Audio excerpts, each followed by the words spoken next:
Hello and welcome back to Disco Elysium, welcome back to Ravishore, welcome back to the Martinez District, and welcome back to Day 2. Day 1, we talked to Joyce Messier. We managed to do a side quest for her, which gained her trust. She talked to us about the body behind the whirling and rags, about the strike in the harbour, and gave us a reality lowdown. We also talked to Lena, the cryptozoologist's wife, who gave us the Calder Mama Dakwa thought, which is currently working in our old noodle right now. We have a red drama check with René.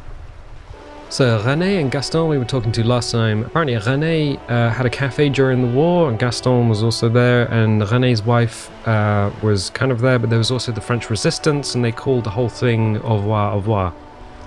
Maybe. I can't remember. Anyway, if we check our skills, I think it was a drama check. And we got 3 drama. We have a point which we could level it up with. But I also want to try and get the body down today, so let's leave that point and hope for boxcars. Alright. Vigilance officer, what can this old carabinier do for you? It's a red check, it's 8%, so René told you his war story, now impress him with your heroics. Yeah, we basically need boxcars. I think a pair of 5s or a pair of 6s. Go low, go deep. Go unconventional. We did it. Oh my word, we did it. Okay, cool. My story doesn't have gunfire, blood, or spilled guts. But let me give you a different take on heroism. Sure, officer. Let's hear your take. Imagine just flickering into existence from nothingness. I'm not following you. He'll get it. Don't worry. Just continue. He's gonna be impressed. Imagine waking up with a terrible headache. Imagine pain that makes giving birth seem like a mosquito bite, but inside your head, point to your head. Imagine knowing nothing, with a sweet oblivion, only to wake up into unbelievable pain. The man stares at you, silently frowning. Right, when you are willing to do just about anything to make it stop, you open your eyelids. The carabinier crosses his arms and spits in the crater. And realize you've pushed yourself too far, past the point of no return. And realize the man body with you in it is just a husk now, all memory is erased. And realize your mind, everything that was you is gone. You're talking about getting blackout shit-faced drunk and going into delirium, right? He asks impatiently. The lieutenant looks up from his notes and nods to the old carabinier. I'm talking about so much more than that. How so, then? Look, I don't think anyone's ever been so drunk. It must be a record. It was a transcendent event I saw behind the veil. I still feel terrible, René. Sickly, panicky, outright sad, you name it. It was a transcendent event I saw behind the veil. The lieutenant sighs audibly, but keeps his eyes on the notebook. And I thought getting my knee shattered and surviving on rat carcasses in the trench was bad. Here, have one of my medals. You've earned it, officer. Kim, should I take it? Thank you, René. I'm honored. I don't deserve this, don't take the medal. Don't take the medal will probably be the honorable thing to do. But last time we didn't play bulls, and it gave us a boring cop point. So, thank you, René. I am honored. Reach out your hand. The veteran extends his right arm with the sun-shaped medal. It glimmers in his wrinkled and scarred palm. Flashes of bloody and terrible scenes of war. Men dying, horses shrieking, blood sinking into sand and snow and asphalt and fertile black earth. All of this accompanied by a musical composition telling of heroism of old, when men were bigger in both body and heart. You feel strange kinship to this old soldier. You and him are the same now. Was there something else you wanted to take from us? I don't think there was anything else I wanted, was there? You got the medal. Now let's solve the crime. I think I want the sandwich. Thank you for your time. Do you feel that? Feel what? Close your eyes. Reach out with your feelings. There's something paranatural at play here. You're right. I feel it now. Of course you do. You don't even know what it is you're feeling. But you can feel it. That's the mark of a true remote viewer. The time has come to connect to RVD HQ. By establishing a connection, you'll have proved yourself worthy as a remote viewer. Close your eyes. Everything all right, Detective? Shh. I'm trying to connect with the remote viewers division. This again? Come on, Detective. The joke has gone on long enough. Ignore the lieutenant. He's never connected with anything paranatural. You're on different planes, metaphysically speaking. Keep your eyes shut. It takes time to block out the sounds of the world. But once you do, it's like you're on a wavelength. Not like any natural wavelength. No, there seems to be something on the other end. If only you could listen closely enough. Oh, for God's sake. This is a bunch of... Bzzzt. Do you copy? This is RVD HQ. Anyone there? Is this the remote viewers division? Acknowledged. Connection established. Bzzzt. Welcome aboard, remote viewer. You are a special man, and definitely not imagining it. Okay, I think we might have upset Kim a little. What the heck is remote viewers division? Temporary research bonus, -1 perception in the mind's eye. Close your eyes, let consciousness take a surge forward. A sharp pain fills your body. As the inner eye opens violently, a cascade of presences, some benevolent, some malicious, flicker into existence around you. An ocean of souls, different minds, different languages. There are so many of them. And the thoughts are so loud, it's scary and hard to control, but rubbing your temples with your fingers seems to help a bit. Do that. Yes, good. Now you just need to concentrate really, really hard. Alright. I could put that in. We're 2 hours 43 away from getting Koldamama Dakwa. I mean, sure. And we also have... we got a medal! +1 rhetoric. Where does that go? Yeah, well, actually, where does that go? I don't know. Oh, you just wear it. Oh, it's on the... Oh, it replaces horrific necktie. Okay, we'll keep horrific necktie on. Good. Right, I guess we should really look at the body. It's one of the things we've been dancing around. It is only day 2. I think last time I played, I got as far as day 1 and meeting Kuno, and that was it. I got to that point and was like, we should be playing this together. What's this? Rue de Saint-Ghislain 8B. Alright. So yeah, literally left the Whirling Rags, talked to Kuno, stopped playing and said, let's do this together. So we are now at a point where, well, we've been beyond where I got to for quite a while. The body. We tried to get Kim to shoot it down last time. Let's see. What do we got? Psyche's pretty high. Esprit de Corps. Oh, Esprit de Corps 5. Oh, bonus from items. Okay. Intellect. So we didn't put a point in drama. We managed to just roll high. I don't know what it would be, because we tried to get Kim to shoot the body down last time and it just didn't work. So authority is -2 at the moment. Oh, yeah. Ledger of failure and hatred. Okay. The man before you is naked, but for a pair of underpants and white boots. His skin is marbled with decaying veins and blotched by lividity. On his chest, a fading web of tattoos. The cargo belt used to hang him from the tree looks reinforced. We need to talk about getting him down again. Yes, we do. We could ask help from the harbour. Can I have the gun? I should try. It's bad as it is. Us shooting firearms like punks. He pauses, then shrugs and proceeds to load the pistolet. Go ahead, I'm not stopping you. Just don't lose it. The piece shines in his outstretched hand. They only have one gun!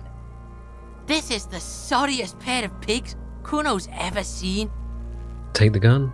Yeah, take it, you fucking banana boyka! Take it and shoot yourself in the mouth! Feel the weight first. The cold piece of bakelite and gunmetal is surprisingly light. Your fingers fit right through the guard, instinctively resting on the trigger. The fuck are you waiting for, Kuno? Tell him to shoot himself in the mouth! Point the gun at the belt. The buckle comes into focus in your sights. You stand with your feet planted firmly in the ground and your left hand supporting your gun arm. Why don't you just shoot yourself in your mouth? At least you won't miss. Close your left eye first. Your field of view narrows. The branch slowly moves, becoming entirely two-dimensional. The metal buckle glimmers, catching the noon light as the corpse slowly rotates. Look, he's crying. You gonna cry now, fucking faggoty? Red check, 28%. Let's go for boxcars. Pull the trigger.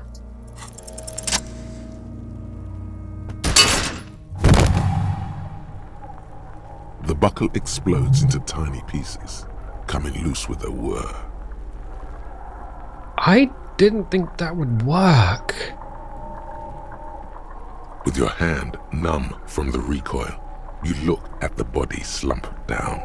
For a moment, the man appears to kneel in front of you, looking straight at you, helpless, trapped within itself. Who killed you? Communism. It takes a millisecond for the association to flash within your cortex. You have no idea where it's coming from, only that it's right. Then the rigor in his muscles gives up, and he smashes sideways into the spring mud, letting out a horrid stench. You've been policed. RCM, baby, RCM. How did I do that? Who's laughing now, you little shit? Oh, that's Kuno. That's aimed at Kuno. You've been policed? Ace is high. Ace is high. The lieutenant raises his hand, waiting for you to slap it.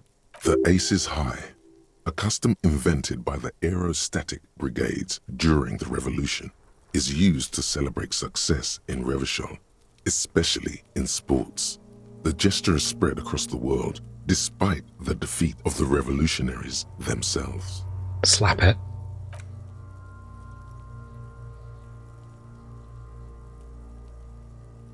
The lieutenant takes a little hop to perform the customary salutation. Your palm hurts from the slap. It's precise and down to the point. I knew these guys were His voice is deeply approving. Yeah, got a problem with that? Kuno cracks with laughter. Sounds like someone strangling a seagull. It's clear he enjoys himself. I knew they suck each other off. What now? We will perform a field autopsy and determine the cause of death. But before... Excuse me. He needs to turn away from the corpse. It looks like I feel like taking a break from the stench. I'm sorry to interrupt the jubilations here. Just a little breather before we do the autopsy. Alright. Give him back his gun. I would suggest we interview Everhart and Joyce, the leader of the union and the Wild Pines rep. But we've already done that, so it's up to you, detective. Take us where we need to be. He trusts you have plenty of things in a task chain lined up. Alright. Excellent. A little autosave there. Okay, yeah, what have we got? Aces high. +1 empathy towards Kim Kitsuragi. Temporary research bonus. Oh. Insolent and Civil War was not the first war to see the use of aerostatic aircraft on both sides. But it was the longest. For 8 years, folded multi-rotor aircrafts crisscrossed the air above Revachol. Ozon, Base Le Mer, and Arcade Islands.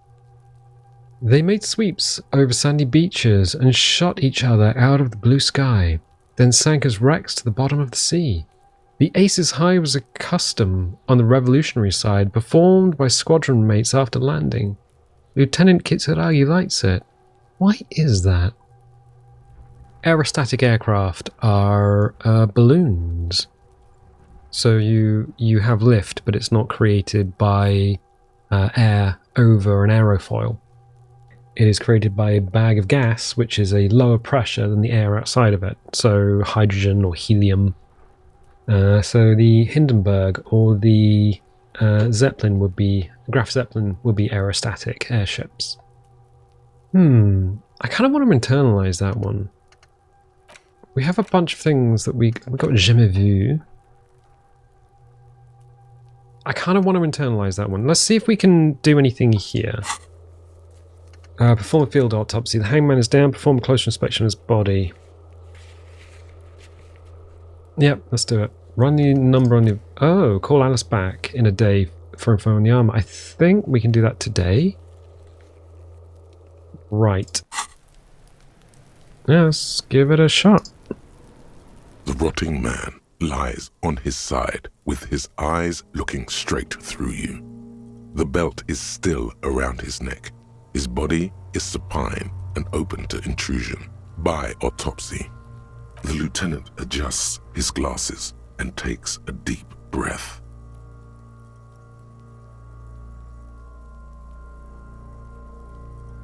Tell me something, dead man. Shoot, Looney Rooney. Huh. Which was it that killed you then? Love or communism? Huh? You said love killed you, but when you fell down, you said it was communism. You're misquoting me, Rooney. I said communism killed me. Love did me in. Enough. Come back later, Corpo. Amuse yourself with my frank manners and my memento mori features. If possible, also, see me in your dreams. First, what exactly is a field autopsy? Come on, officer. You know what a field autopsy is. You've done 100 of them. He pulls on a pair of latex gloves. Clap your own gloved hands. Let's get in there. There truly is a time for everything, even for yellow gardening gloves. However, they are lacking hygienically. I suggest you get in there in limited capacity. Alright. I'll ask you when I need you to. For the most part, maybe I should handle the contact and you take notes? We just fill this in, right? Show him the red field autopsy form and your ledger. That's right.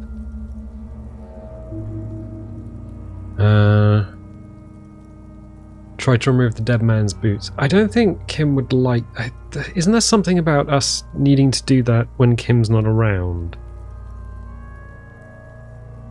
Yeah, because there is a whole thing about getting all of the armor pieces. And that body's been up there for a long time, so we're going to need to do that probably when... Open your ledger at the field autopsy form. The dead man stares in silence as you crack open the ledger. The bright red paper is covered in boxes and lists, describing the condition of his skin and organs in 3 parts. Above those, an 11-field info form needs filling out first. It begins with 1. Assistant. That's you. Only the first question already, I don't know the answer. Just leave it empty, officer. Leave it empty. The corpse lies there, indifferent to your retrograde amnesia. The next box says, Coroner's case number. KK57-0803.0815. Write it down. Next. Name. We've heard the nom de guerre, Lely. It's better than nothing. Write it down. Right, Lely. Nom de guerre. What's next? Date of birth? Date of birth. Nod. NA. Age. Roughly 50. Right. Tilde 50. the corpse looks ageless, like meat on a hook. Race. Mondial. Write it down. The pudgy mess of curdled meat looks neither mondial nor anything other. Sex. Fucky, fucky! The little monster exclaims energetically. Male. Pigs can have sex! Right fucky fucky, right male, right pig's gonna have sex. Right male. Nor does he look male, with his pregnant belly and indistinguishable face. Date of death. We're still going with March 4th, 51. 04, 03, 51. So, yep, that's a European way of writing the... Because if this was America, they would do April the 3rd, 51, where Europe does it 4th of March, 51. So day, month, year. Alright. What else? 9. Body identified by is non-applicable. 10. Case number is the same as the coroner's case.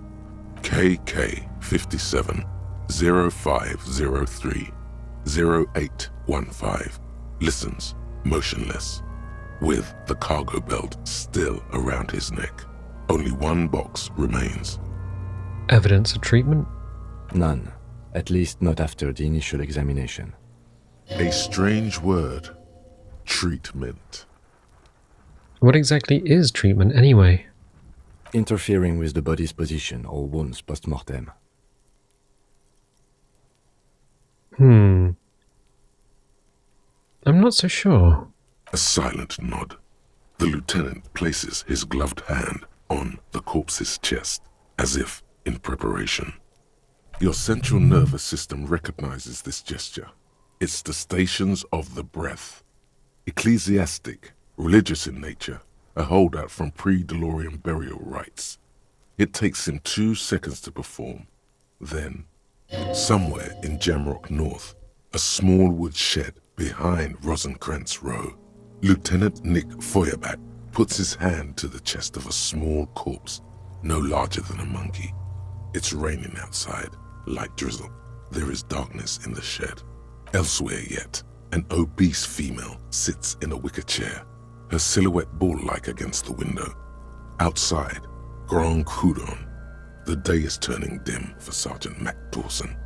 Hand extended, he approaches, to make sure she is dead more than anything else.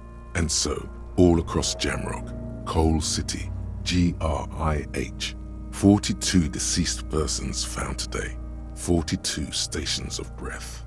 We should start the post-mortem. Turn the page.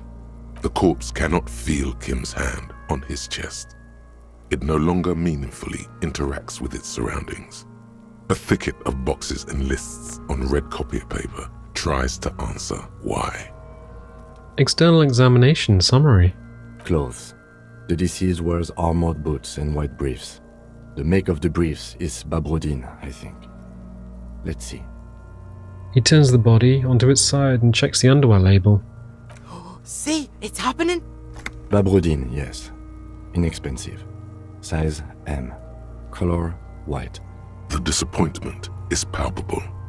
The red-haired thing was expecting something more lurid. Write it down. The rest of the clothes have been removed post-mortem by scavengers in order to get to the victim's ceramic armor. Officers are in search of the missing pieces. Removal of the boots is left for processing. It would be clever of you to omit the boots altogether, sire. If you are to keep them for yourself, as you ought to, you have deserved them more than anyone else. Emit the boots. The boot has a serial number. It's E50.100.100. The lines between the plates are in the shape of the alphanumerical. The number is purposefully concealed by the design. Write it down. Tattoos. He stands up, feet planted on either side of the body. The upper torso is covered in a single, continuous tattoo, resembling a map of the night sky. It reaches from the right shoulder to the heart. The ink is blue and white. The assistant has a color photograph of the markings, to be added to the case files as document A1. The photo is taken on the scene, using a Trigger Mini. Write it down. The deceased has a cargo lashing belt around his neck, tied with a hangman's knot. Color yellow. Length 3 meters. There is a buckle on the other end. Write it down. Well-nourished, athletically built, measuring 1.8 meters. Generally consistent with age, about 50. Preservation is good. Ambient temperature, below freezing. Write it down. Body hair is light brown. Distribution is consistent with age. The deceased had male pattern baldness. Hair is combed back, short. Touch the corpse's hair before moving on. The hair under your latex fingers feels cold to touch, wet. Stroke his hair gently. The stench is suffocating. Strands of dark brown hair start sticking to the latex of the glove, like thread off a rag doll's head. There must be brilliantine in there. He's combed his hair back with oil. Write it down, adding the brilliantine. Lividity is consistent with hanging. The head is congested. Contusions are present on the head, chest, and thighs. Consistent with stones thrown post-mortem. Low velocity. Fucking low velocity? You think Kuno doesn't know what you're talking about? Velocity was fucking max. Talking shit about Kuno's velocity. In addition, there are bite marks on the face, scalp, and chest. Consistent with predation. Write down but amend for high velocity. Ligature mark. The lieutenant points. The lieutenant produces a small knife. With the other hand pulling on the belt, he starts cutting into the polyester. The stench is horrid. After a while, it's obvious the material cannot be cut. The steel wiring. There's too much of it. We need to remove the belt so we can get to the ligature mark. You got just the right tool for that. The chain cutters. Oh yeah, I'm prepared. Pet the chain cutters. The hanged man lets out a joyous little bubble of rot from his nose. Good thing we've got these chain cutters. They're like the rubber gripped cutters. Always good to think ahead. Now, He points to the rope, squeezing the dead man's neck.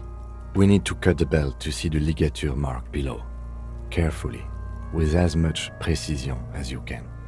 See, my pig is gonna fuck his head off. No, he ain't. Your pig's a boring fuck. Yes, I'm Kuno's pig, I agree. I'm not your pig, Kuno. Look for a good spot to cut.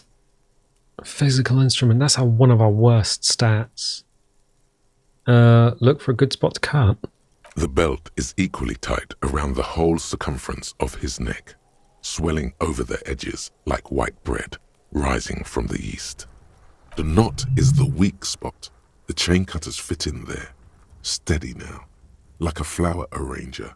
2 cuts and it should come loose. +3 interfacing gave instructions. Oof, but it's still a red check. Roll it. After some deliberation, you sink the cutters into the knot tying the belt together. You squeeze the rubber handles together, sweat forming on your brow. Press down. Snap! The knot is slashed. Another cut and the belt falls apart like a flower bouquet, revealing the dead man's neck and the dark red ligature mark around it. The rope rises to a point, leaving a gap in the ligature mark. Suspension point is in the back of the neck. The lieutenant has kneeled closer, running his finger along the dark red groove until there is a gap. Hemorrhaging is observed on the skin, above and below the ligature mark. The mark is well pronounced, consistent with a drop from 1 or 1.5 meters. Write it down. Chest is intact, normal contour. Abdomen is protuberant, pelvis intact, genitalia. He pulls down the man's underpants. No! Let's get out and see! I fucking knew it! This is clearly what they've been waiting for, ever since the autopsy began. The lieutenant is trying to make it as boring as possible. Genitalia is male and unremarkable. No evidence of injury. Inspect the genitals. Write it down and move on. Write it down and move on. Back is symmetrical and intact. Upper and lower extremities are intact, but asymmetrical. There are combat injuries on the right hand, thigh, and hip. In addition, I see smaller, residual scars, too numerous to count, covering about 30% of his skin. Write it down. Last item, hands. He takes the man's right hand in his, inspects it, then moves on to the other hand. Pick up the hand. His flesh is cold, icy. Pleased to meet you. Where are you from and what's your name? My name is... I'm only fucking with you. I know where you're from. From Cappadocia. And your name is Il Corbo. What can I do you for, Il Corbo di Cappadocia? It's good to hold your hand. Did you like it when I stroked your hair? I did, Kobo. I did. Reminded me of when I was just a small boy, before this happened to my face and my body. You did me a kindness there. We should do this more often. Be close like this, I mean. Hands are clean. No sign of injury from struggling. Were we expecting any? I was. Maybe I'm just not seeing them.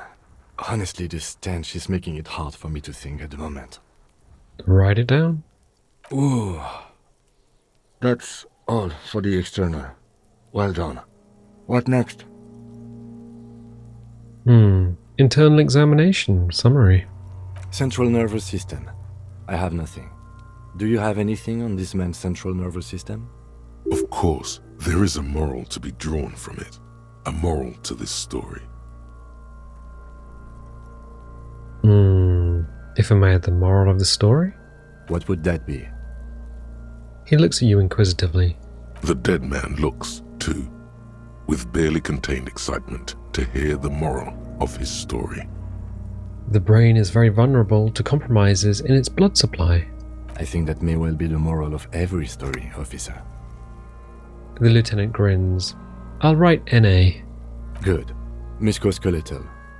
Purge fluid is coming from the mouth. Not injury related. Eyes and tongue protuberant. Hyoid bone.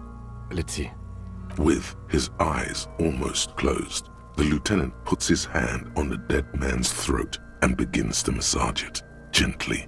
A rotting smell erupts from the mouth. Purge fluid runs down his lips, black and viscous. Yeah, jack that fucker off! The hyoid bone is fractured. The rest of the musculoskeletal system is intact. Unremarkable.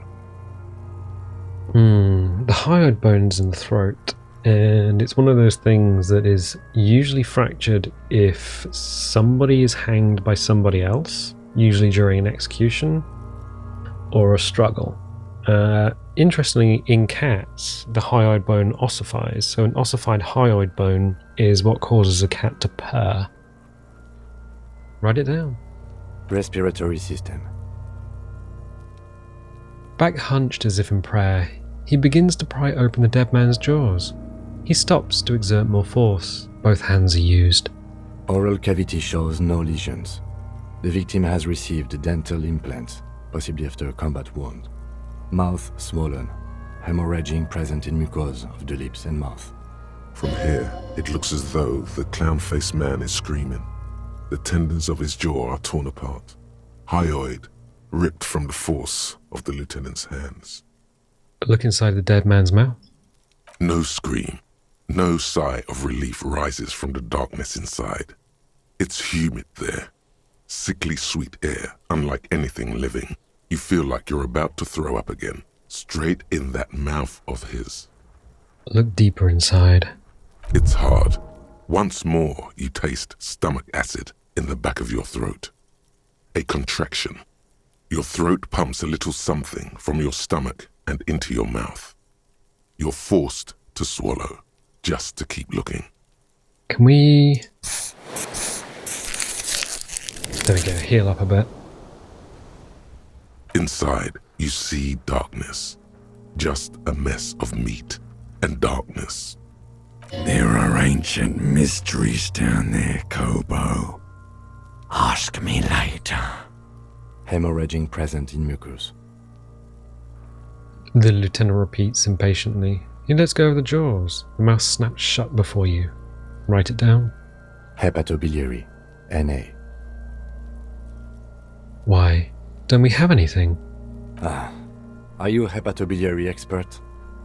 He looks at the corpse's stomach with a mixture of tiredness and disgust. I don't think so. Neither am I. And that's it? That's it. Right, NA? Same for toxicology and serology. NA. Both? Unless you have untapped reservoirs of knowledge there? The completionist in me wonders if there's something we could still do. Like a toxicology screening? At this stage, I doubt processing will find anything, even if he was brimming with cocaine. But still, you should add a request. Right, NA and add toxicology requested. Cardiovascular. The body exhibits lividity in the lower extremities, feet, hands, and neck, visually consistent with the hanging. Write it down. Gastrointestinal. He breathes a sigh of approaching relief. This is the last field on the list. He looks around, to the ground, to the pool of feces there. Digested semi-solid food in stomach. Voila. He touches the corpse's bloated lower abdomen briefly. Write it down, omit the voila. What's next on the list? Description of injuries, summary. Let's see. We have bite marks, contusions on the head and chest, and a ligature mark encircling the neck. You'll need 3 fields. Leave a 4th one too. Bite marks. Head, chest, and scalp bite mark injuries. Predation by birds has caused damage to the body. Odontologist does not need to be consulted. Write it down. And your opinion, officer? Non-fatal post-mortem. Agreed. Next injury? Contusions. So, the scalp bleeds from a post-mortem head injury, a stone. The injury does not have the rim of an early inflammatory response. The perpetrator on the scene has confessed to causing it post-mortem. At maximum velocity, fucko! Has confessed to causing it at maximum velocity. Write it down. Add fucko. Coagulated blood sticks to his scalp and chest, where the countless stones have hit the dead man. Beneath, the description of injury. 2 boxes. Non-fatal post-mortem. Right. Next. Ligature mark. Finish the autopsy. What's the 4th injury field for? Nothing. Just in case. Turn the page back. The corpse lay slouched to the side, oblivious to its surroundings. The field autopsy form describes his state in 3 parts. Okay, description of injuries. Alright. Bite marks, contusions on head and chest, and a ligature mark encircling the neck. Ligature mark. A dark red abraded ligature mark encircling the neck, with a gap on the nape measuring, let's say, 7 centimeters. The hyoid bone is fractured, the cervical column intact. I see hemorrhaging on the skin, above and below the ligature mark. Depth of the mark, 1 centimeter. No signs of clawing on the neck. Write it down. Below the note, 2 customary boxes wait to be ticked. The man's head jerks to the side. The ring around his neck is visible. See, a fractured hyoid bone would suggest that somebody was strangled against their will. But his hands weren't tied, and there's no signs of him trying to free himself. Also, you're not dropping anyone from there, so you're not... The neck's not broken. So he would have struggled, but there's no signs of a struggle. The only clue that it was done against his will is the hyoid bone being broken. Because if he did it to himself, the hyoid bone would be intact. And that is the difference between someone doing this to themselves and somebody having it done to them against their will. But everything else points to him not resisting. Non-fatal post-mortem. The lieutenant falls silent abruptly. He is deep in thought, eyes fixed on the bright red ring around the dead man's neck. Why do you say that? I'm serious. I don't think this was the injury that killed him. Okay. Why don't you think it was fatal? I arrived at this conclusion through the psychic arts. Why weren't his hands tied? A big man like this. I would tie his hands while marching him to the gallows. There's no reason, just a random guess. Yeah, his hands weren't tied. I would tie his hands when marching him to the gallows. Honestly, I'm not sure there weren't marks on his wrist. That part got blurry for me. The stench. But you are right, I was ready to call this. Now I think we should leave it empty, at least for the time being. Let's wrap this up. I pronounce this field autopsy over. First, how did it go? It was an irregular field autopsy. We did not establish cause of death, which is supposed to be the goal of an autopsy. But, personally, I do not see this as a parameter for success. We also requested a toxicological screening. That was thorough. The results should arrive in a couple of weeks, if we are lucky. I will not hold my breath. What else? We were thorough with the list of injuries too. We described them all in detail. What is there to say? Given the circumstances, it was a professional field autopsy. What now? I need a copy of that autopsy form. Then I will drive him to Faubourg. Rip out a copy of the autopsy pages. For processing. He looks at the dead man one more time, then at the slip of red paper in his hand, then at the corpse again. He's thinking, did I miss something? You tilt your head, also looking at the corpse.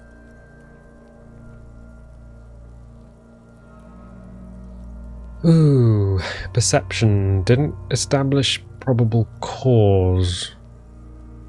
We've got a couple of points. We could... Let's bag him, take him away. Let the lieutenant take the body away without further examination.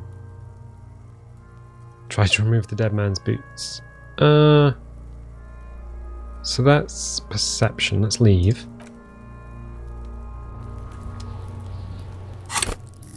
Right, where is perception here? It's not... Is it motorics? Oh yeah, perception 3. We have 2 points. We can put a point in perception. That might be a good idea if we... Because we're currently researching Coldamama Dakwa. And we have high Inland Empire, but we don't have high perception. Maybe that those two are the same? Let's put 1 in perception. Okay. Also... Thought cabinet. Ace is high. I'm going to unlock that. Yep, and I'm going to put ace is high in there. Internalize. So we have +1 empathy towards Kim Kitsuragi. Research 2 hours 45, 1 hour 37. Okay. Okay. Okay, let's have another look at the body then. The man is decomposing visibly now. Every hour, he looks less like a creature and more like a pile of intestines. The lieutenant adjusts his glasses and takes a deep breath. Still 28, perception 4, +1 didn't establish probable cause. I wonder if we've got any clothing that helps with perception. Let's leave. What do we got in terms of perception? Perception is -1. Sunglasses. Okay, so take the sunglasses out. Visual calculus, esprit de corps, electrochemistry, drama. Huh. -1 perception. Okay, cool. Right. Right, let's try that. The man is decomposed. The lieutenant adjusts his glasses and takes a deep breath. 42, even. Search the body one more time thoroughly. Your arm reaches out and your eyes close, as if by their own volition. It's dark all around. You feel cold, dead flesh through the latex glove. It's right under the palm of your hand. What is this?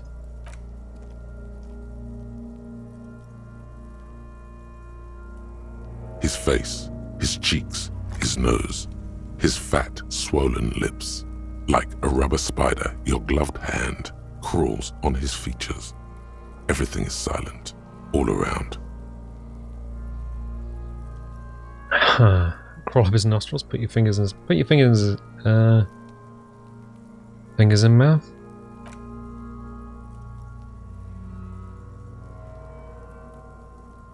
The oral cavity is cold and moist. A ball-like tongue attaches itself to the base of the mouth, lolling around like a scallop. You're on the right track. Play with it. This feels right. The tongue moves freely in the cavity. The mucus of the mouth is slippery, fragile, even through the latex. From the soft meat, teeth are budding. Hard pearls of bone in the gums and in the back of the mouth. Can you feel it? You're so close. Rip his jaws open now. Look in. Open your eyes and look. A vision of black and dark red death, pried open by your hands and studded with teeth. Looks like he's laughing. Death fumes rising from his throat. And there, in the back of his mouth, above the bell of the uvula, right in the soft palate, you see a hole, barely visible to the human eye. It is swollen shut, almost vanished. No larger than 0.4 centimeters in radius, the edges appear darkened. Say fuck yeah? Keep going. Kuno nods too. He takes a step closer. Touch it with your finger, gently. A black trickle of liquid runs into his throat from the wound. Put your finger in. Your index fits right in there. A tight tunnel of flesh opens up. Tissue damage. Wide enough for 2 fingers. As you push both in, you reach through his mouth, right into his brainstem. The fuck is happening? Ah, shit, see? Feel around first. The basal ganglia feels clumpy. What entered here has torn apart his reptilian complex. This man will never sleep again. Never wake. Push deeper. Your yellow fingers slide into the remains of the limbic system. There is no resistance. It's gelatinous. The slug-like structures are damaged too.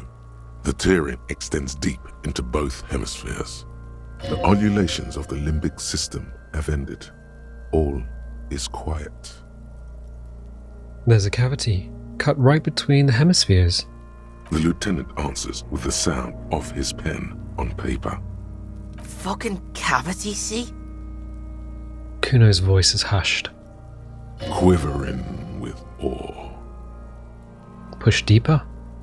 Your fingers are all the way in now, reaching toward the inside of his skull. The cavity goes further, but the entry wound isn't wide enough for the rest of your hand to follow.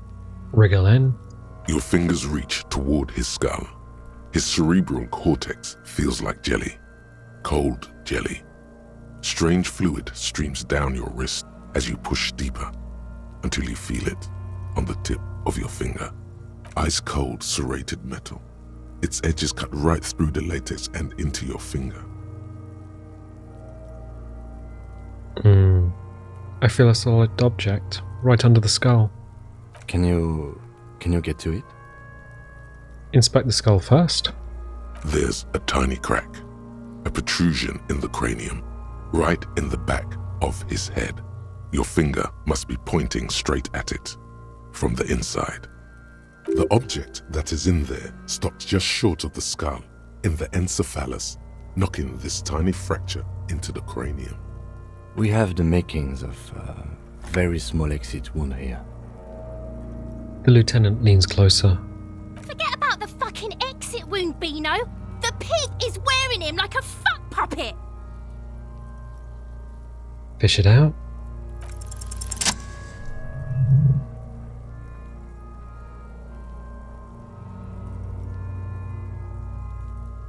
You pick the object between your index and middle finger. It feels sharp, like metal. With your face twisting from pain and concentration, all you need to do is just... Whisper, I got it. My pig's fucking got it. What? What is it? Slowly pull your fingers out. The inside of the head feels cold and smooth, like a glove. Sweat dripping down your brow. Careful not to lose the prize between your fingers. With a plop, your hand emerges from the mouth. The garden glove is covered in blood right up to the wrist. Between your fingers, a small flower, a blossom made of lead. Fucking beautiful! A bullet. The lieutenant puts a small bag marked evidence under it. Drop it in. The bullet falls in the bag, leaving a smattering of blood on the plastic. He raises the bag under his eyes and says, A non-calibre. Rifled. Some kind of brittle alloy. Fractured on impact. Can I have it? Keep it, Lieutenant, as a gift. No, you deserve it. We can log it later. The lieutenant drops the bag in your hand. It feels light. We need to add an item to the injury list. Injury number 4. Oval entry wound with an abrasion color. Soft palate, back of mouth. High velocity. Temporary cavity in brain tissue. Small exit wound on the occiput. How does that sound?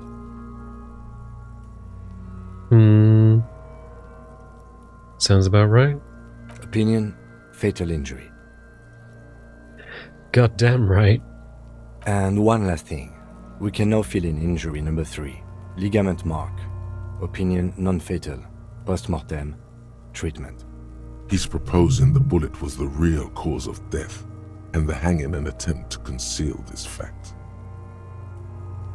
The ligament mark, the fractured hyoid bone, it was all treatment. Yes, and the belt around his neck, the hanging, even dragging him to the yard. All of it was done after this man was already dead. I think we'd already worked that one out, with the fractured hyoid bone and no marks on his hands. Agreed? I have had my doubts for a while now, since I saw there were no signs of struggle on his hands, and no claw marks on his neck. That's what we just said. There have been other signs too, small things. We were right not to assign hanging as cause of death, as the perpetrators expected we would. No such luck for them. We didn't fall for it, he thinks. There's pride in there. I think I need to wash myself. Oh, you really do. I am glad to hear you say that. Your room in the Whirling in Rags should come with a bathroom. Be sure to make use of it in the evening.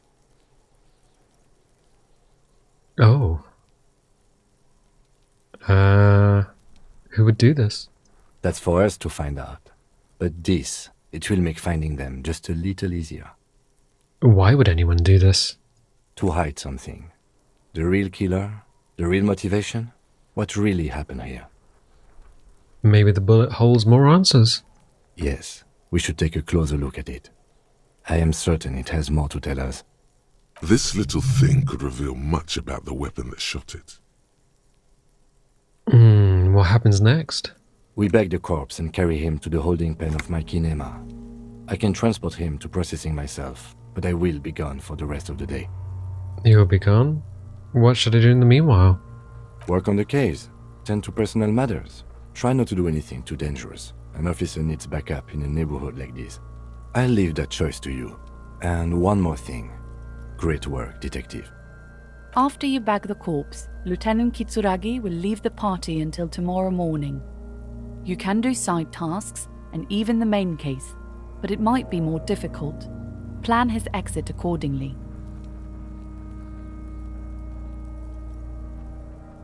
So if he takes the body away, we can't get the boots. But if I try to remove the boots while Kim's here, then he's not going to like that, I don't think. I don't really know what to do.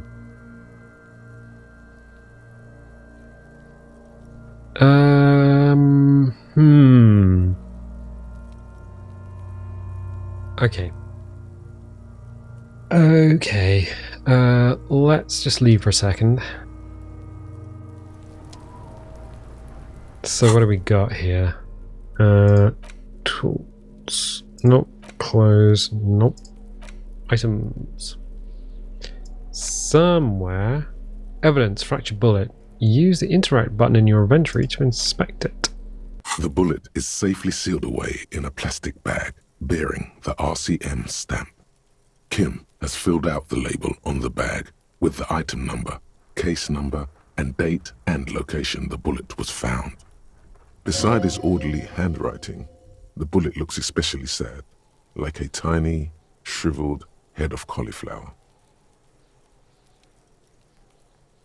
Feel the bullet through the bag. The squashed bullet has some sharp edges where the jacket has split open. It feels cold, even through the bag. What do I do with you, bullet? What? I said, what do I do with you, bullet? Well, if I was the bullet, which I'm not, I would say, find the weapon that shot me. Good idea. If we find who owns it, we will have likely found who used it, possibly to kill our victim. In conclusion, the more we know about this bullet of yours, the better. Inspect the bullet closer. The jacket of the bullet is made of a yellowish metal. It has blossomed out to reveal a dark grey core. The base of the bullet is close to 5 millimeters in diameter.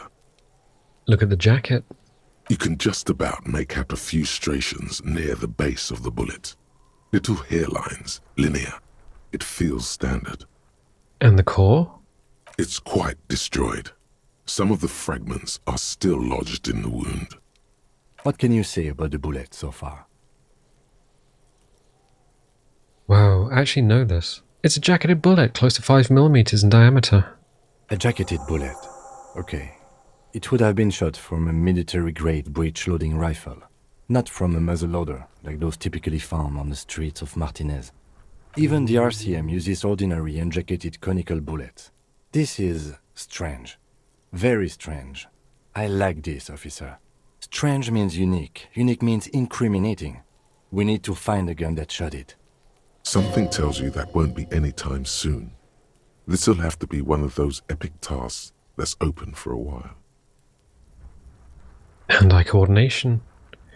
Have a similar rifle on hand, plus one aware of the name of the antique rifle you found. It is... Is that a red check or a white? It's a white check. Roll it. You can't remember what happened last week. What makes you think you're going to remember arcane firearm models?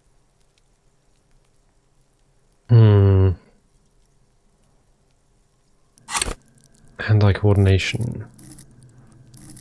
Was that hand-eye coordination? Oh.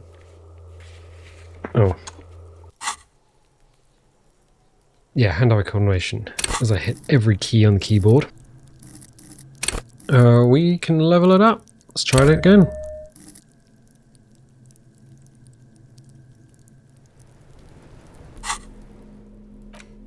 bullet is still safely sealed away in a plastic bag bearing the RCM stamp.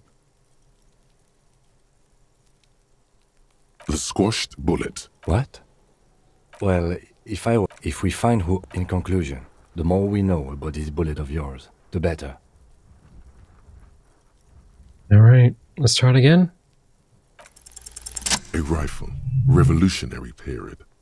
Your bullet looks to be an old 4.46mm from the surplus left over from the turn of the century. Probably an antique or a retrofitted antique. Make. The 4.46 caliber was widely used with the Belmargrave rifle, a Revacholian manufacturer. The BM dominated the battlefields of the Insulindian theatre of the anti-centennial revolution 50 years ago. Incidentally, you have just such a rifle with you, the dusty old thing you found hidden in the basement below the commercial area. It's unusable, sadly. If it were, the bullet would probably fit the chamber. Is anyone still making these rifles? No, but Zeliger, a major firearm manufacturer, ended up with a surplus after the war. So there are still a lot of these old military rifles floating around, usually broken. The quality was appalling. Who uses Belmargrave rifles these days? Antiques enthusiasts, guerrilla fighters in distant countries, a few lucky jamrock bangers. You're looking for the same thing you found in that hidden weapons cache, only in working order. What are you thinking? Bullet? I think I know where this came from. Dangle the bag thoughtfully. Okay. And? The shot probably came from a Belmargrave rifle. An antique. That makes sense. There can't be many breech-loading rifles floating around in Martinez, or anywhere in Ravachol, really. Why not? Sure, there's some arms trafficking, but the laws prohibiting the use of breech loaders we inherited from the monarchy have been effective, from what I've seen. Some new RCM recruits get impatient with their muzzle loaders once they've trained with military-grade weapons, but they realize it's worth it in the end. Makes you consider every shot. I like it. Imagine if everyone, cops, citizens, had access to firearms that could shoot multiple rounds without pausing to reload. After the first shot, the second, third, and so on come much easier. But back to the investigation.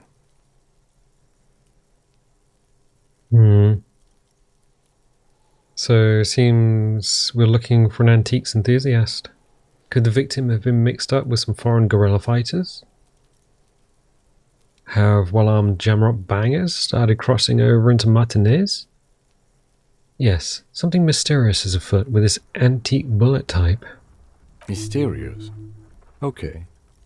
Either way, we'll know when we find the gun. The bullet has nothing more to say, put it away. Okay, interesting. So, find the murder weapon, wash off the death smell, send the victim's body to processing, the smoke on the balcony, armor... I don't think we're going to be able to do this. Wait. Okay, wait. What if we don't do anything with the body, let the day play out, when Kim goes to bed, come back down here and whip the dude's boots off, then allow Kim to take the body away tomorrow? So day 3, because we're in day 2 at the moment. Yes, we are. Sota Kuno. In fact, what I'm going to do is just do a thing with the recording, so I don't have so I have 2 files instead of 1 monster file. So give me a hot second. Okay, should we talk to Kuno? Necromancer pig? That shit was dark. Going in there like that. Oh, brutal shit. Tell me, Kuno dies. You gonna pick one out of his brain like that too? Kuno's gonna go out in a hail of bullets. Gonna look like a fucking porcupine. Porta Rosa, a side alley of the Boogie Street Spearhead. A young man in his early 20s approaches patrol officer Emile Mullins and asks for a cigarette. As Officer Mullins reaches in his coat pocket for the pack of Astra he just purchased this morning, the man shoots him point blank in his chest. Breathless, the patrol officer collapses in the gutter. His right hand is grabbing the armor on his chest. The bullet didn't pierce it, but he can't breathe. On the pavement, the patter of the perpetrator's feet growing distant. Bleed, pig. Someone opens a window and says, but Emil cannot see who. His sight grows dim with pain.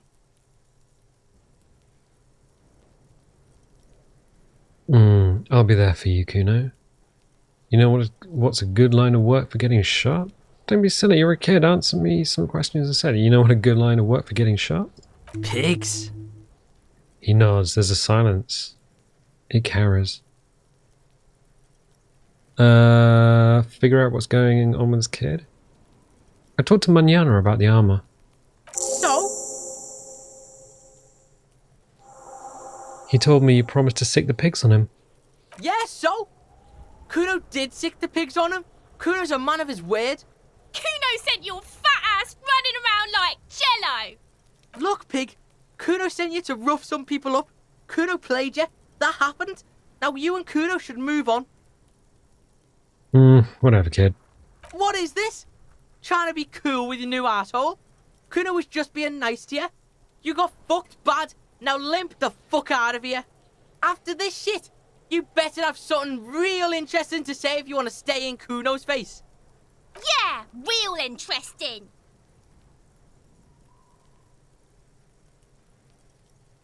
I have more questions about the crime scene. Yeah? The kingdom of Kuno? The fuck do you want with it? Yeah, whatever. Okay. Kuno doesn't give a shit. Let's see what's going on with the kid. It's a white check, and it's empathy. Okay. It's not Kuno. It's Kuno S. Interesting. How? Kuno S is by far the worst of the two. Kuno has no problem being near you, but the other hides behind the fence, afraid for her life, like she's done something very bad. All in all, Kuno respects madness. You cannot hope to outdo her on that front. You must win yourself a few minutes with him alone. Act on it. Try and separate them. Kuno, psst. Fuck you whispering about? He whispers back. He's whispering too. He's going with it. But watch what happens. Fuck you whispering about. If Kuno wants to whisper, he's gonna fucking whisper, okay? Let's whisper, pig. This is it. You've got him. But be careful. You can still fuck this up. Don't make Kuno look bad in this. What's up with her? She's terrifying. Crazy scary. Crazy? You don't know the half of it. She's not crazy. She's insane. Dangerous. She's smoked a man. She's done people in. Probably even pigs. Stop talking to him. Kuno, I'm fucking warning you. You're gonna get us into shit. She understands what you're trying to do. Yo, see? Did Kuno not tell you? Kuno told you. Kuno talks to whoever he wants. Talk, pig. Kuno's got it under control. You did it. They're separated. He's even turned his back to her so she can't read his lips. Fuck. She can read lips. You should cup your mouth. What do you mean she smoked someone? Kuno means she killed someone. That's right. She's a killer. Like, actually a killer. His little green eyes are fixed on yours.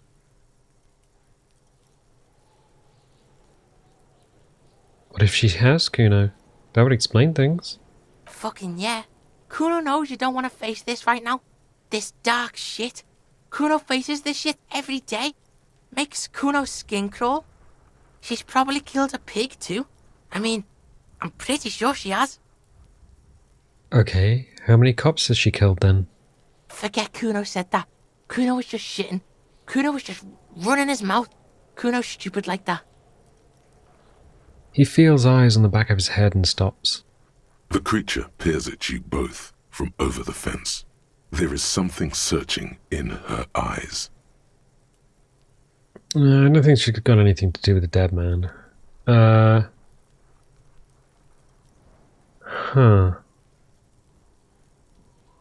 You said she's insane. Yeah, she's psycho. None of that kiddie psycho, cat burning shit. She does the real deal. What's the real deal? Snuff radio shit. Believe me, pig, you don't want to know. Now, what's that language she uses? Nea Campi, Fagari. Fuck knows. She says it's the song of her people or some shit. What people? Crazy people. The fucking Nakis. I don't know. Some things are too awful to dwell on. The Nakis and Runkaris might be some kind of defense mechanism. Is she your sister? Fuck no, she's not my sister. She's just a stray who got in. Like a mad dog or some shit. Stray. Yeah, she was just there. He points at the apartment building behind the fence. What was that, Kuno? The little one twists her neck, looking at the building. She was in the hallway, dripping wet, by the fucking shoe rack, in the dark. Why was she dripping wet? Kuno's got no fucking idea. Her hair was all wet. I think she pissed on the floor too. She was there for 3 days, in the corner, every time Kuno went out. You said she got in. How? I don't know. Someone left the door open. Kuno comes home and she's sleeping under the desk, under the pile of clothes, like a dog. What about your parents? Kuno's dad doesn't give a shit. Doesn't even see her there. Or thinks it's fucking Kuno. Shit's all on Kuno. How are you dealing with all of this? How's Kuno dealing? Kuno's dealing just fine. He doesn't need you fucking with any of it. C doesn't either. Kuno's got this shit under control.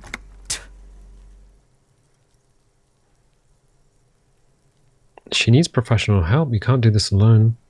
Listen.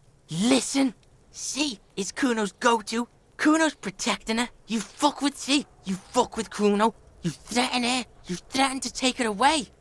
This is what it all comes down to. He needs you to take him seriously now. I'm going to kill you. I'll run when you put the cuffs on her, sneak up on you later, and fuck you up. You understand? Who you kidding, kid? You can't take down a man several times your size. You'll end up dead yourself. I can respect that. Understood, Kuno. Alright. Now we can do business. Business? Yeah? What do you want? Kuno can hook you up with... He starts, no longer whispering. Don't hook him up with shit, Kuno. See? Relax. He respects the Kuno.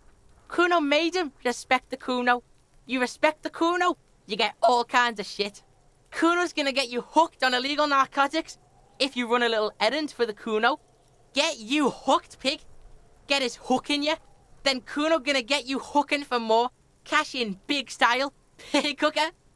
See, it's tension and release with Kuno. Now we releasing. The pan buying shit, that's on now too. 90% discount for Kuno's pig. Kuno can flex. Kuno flexes for hobos. Kuno sees you're in need.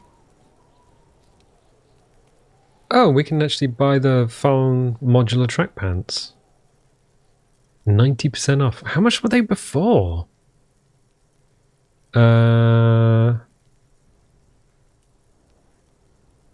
Okay. $15. That would drop us down to below what we need. So I'm gonna go leave that for a moment. Kuno doesn't fucking care. Thank you, Kuno. So we'll leave the body in the yard. I don't think there's anything else we can do here. No. Ooh. I don't know if we can talk to her up there. Interesting, though. Would that take us down below? Let's try that. Ah, yeah, it does. Okay. And we did something with the ice cream maker down here. Oh, we're gonna need a torch. Or are we not? Tools. There we go. Right. What is here? Find the murder weapon. Oh, find morale. Smoke in the balcony. Armor pieces. I kind of still want the armor pieces, though. I don't think there's anything...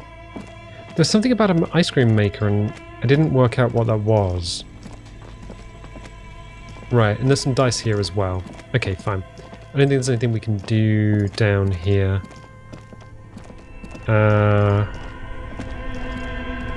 Yeah, I don't know what the ice cream maker is.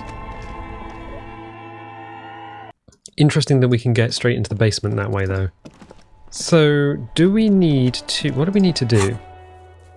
Morale, the special borscht, open the apartment door for Everard. Oh, we've done that. Have we done that?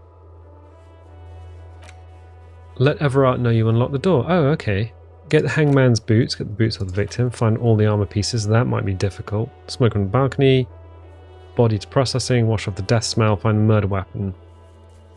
Oh, run the number on the victim's armor. We could probably do that now. Ask him to tell you about the case. Oh, we haven't done that. Report your badge missing. Who put the clothes in the trash? Victim's tattoos. Who made the call? Keep searching for the caller. Find a way into the secret passage. Ask another about the tattoos' possible meaning. Right, so... we could ask Kim about the case. Kim. Yes? Tell me about the case. I think you should know I can't remember anything. I want to talk to you about you. You seem to be following me. Tell me about the case. What do you want to know? Would you say this is a mysterious case? No, it's not a particularly mysterious case. Why not? The deceased is a security guard for a corporation involved in a labor dispute. It doesn't take a DeLorean polymath to put the pieces together. I just don't see the case getting more mysterious than that.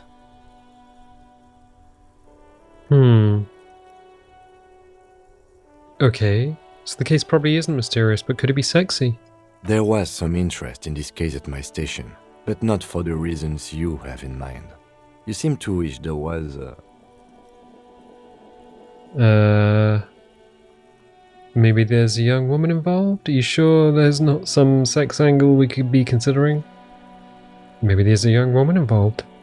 Yes, it just so happens there's a beautiful blonde 19-year-old woman at the heart of this case. A rich one, in fact, part of a murder sex cult.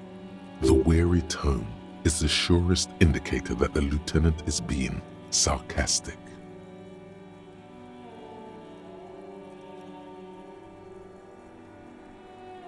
You're being sarcastic, aren't you? Extremely. It can still be an otherworldly sex mystery in your head, with a dark twist even. He's basically challenging you to sex it up with some lurid twist. Don't get right into it. Sit on it a bit, then hit him with it. What did your preliminary information say about it before you came here? You mean like a brief? Do you want me to brief you? Brief, yes, that sounds good.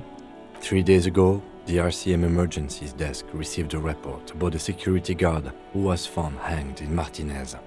An anonymous caller said there was a dead body behind the Whirling in Rags hostel cafeteria. The cadaver had been there for 4 days. No one had come to investigate. During that time, the victim had been stripped of his belongings. The caller did not identify him, but used the word lynching. There is an ongoing labor dispute between the local dock workers and the logistics company Wild Pines. I was told we should approach the death as part of this dispute. Why didn't we know anything about the caller? They didn't identify themselves in any way. The tone was muffled using a device of some sort. The desk could identify neither the caller's age nor sex. Why hide themselves? There's a strong prejudice against involving the RCM in what's seen as union matters. The dock workers' union is the de facto police in Martinez. Now it appears they've started executing too. We cannot allow that. Of course. Yes, I understand everything now. Just to be clear, we are police officers. It's our job to find the killer. That's the case. Uncover and arrest the killer. If we're from different precincts, why are we on the same case? I'm afraid you and I are pawns in a pissing competition. His disdain is clear. This man would not use such an expression otherwise. What do you mean? You don't know? I assumed you were in on it. You know what I'm in on? Retrograde amnesia.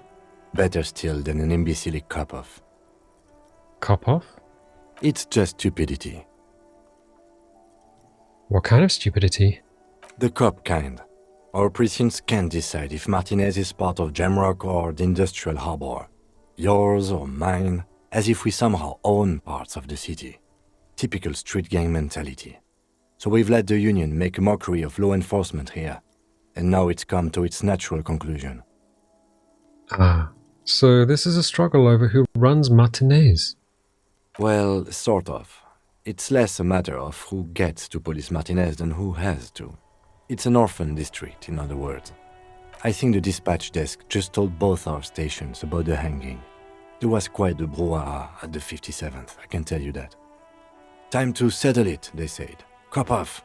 But I assure you, I am not their finest or toughest with 102 cases solved. What I am is least interested in a pissing competition. So he volunteered to represent the 57th, but not out of competitiveness. On the contrary. I wonder what this says about me. That I was sent by my station? He raises an eyebrow, thinking it best to let you make the next move. I was sent to teach you a lesson in style. There can only be one conclusion. I am the finest case-solving machine sent to outperform you in every way imaginable. I must be an augury, an apocalyptic omen sent by my people. Can you guess my message? Don't be scared, but I think I might have supernatural abilities.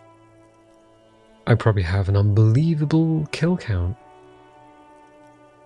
I'm going to leave where I was sent, unspecified. The silence carries.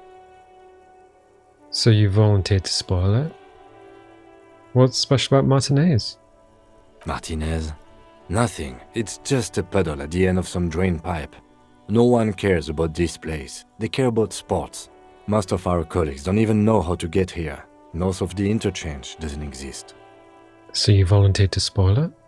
Yes. I'm an unrepentant spoil sport. The lieutenant appears pleased with this. Okay, enough of the competition then. Tell me something else. Yes, it's a wholly pointless matter. Forget I ever mentioned it.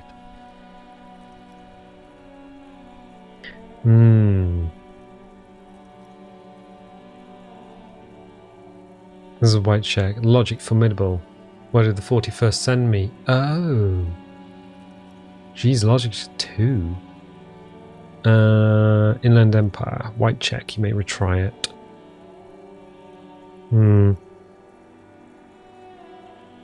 I think you should know that I can't remember anything. I want to talk about you. Me? Yes, you. I don't see how my life is pertinent to the investigation. We'll work better together if we have a more rapport. That's a fair point. All right, for the good of the investigation, what do you want to know? You don't look like other people around here. That's because I'm half Seolite, or quarter. My father's father was from Seoul. So was my grandmother, but from my mother's side. It's not an interesting topic. What is Seoul? It's a part of the world, officer. A geopolitical entity and a geographic division. I told you it wouldn't be interesting. You're only making it sound uninteresting. I still want to know more about Seoul. You're barking up the wrong tree. I don't speak a word of Seolite. I've never met either one of my grandparents, and I've never been to Seoul. I'm a regular Revacholière. Do you ever talk with yourself? What do you mean? You know, when you're thinking, do you ever have conversations with, like, your brain? I have no idea what you're talking about. The lieutenant's conceptualization skills must be rather rudimentary. The lieutenant is a police officer of the old school. His concerns are material and extrinsic. But this isn't an old school case.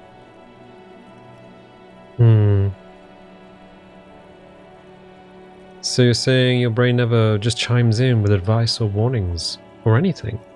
I can't say that it does, no. When I need to think, I just use my notebook.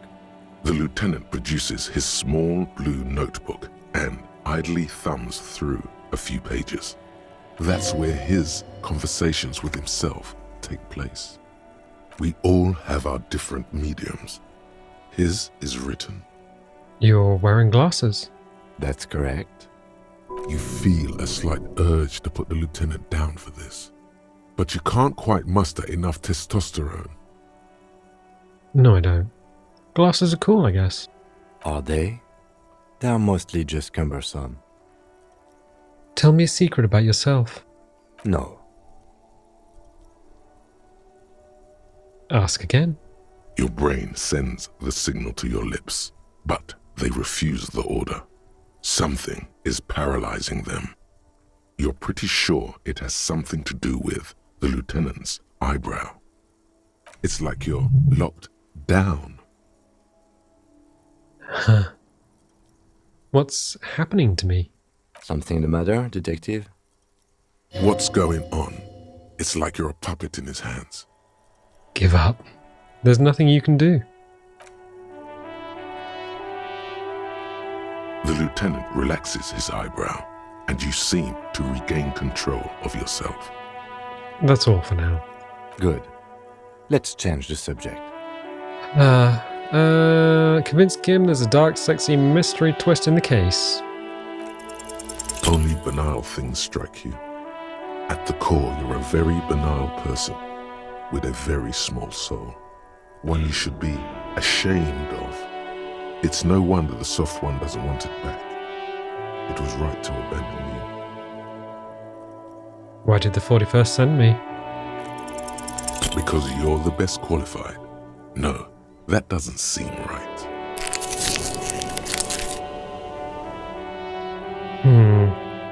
No, that makes sense. I'm exceedingly qualified. If you're so well qualified, why can't you remember why you were sent? Anyway, don't keep the lieutenant waiting. I think you should know. I can't remember anything. No response. He just arches his brow. I really don't remember anything. There was drinking involved. Have you tried concentrating on something other than your personal affairs? There is a sudden, harsh edge to his voice, like he's tired of hearing about your personal affairs.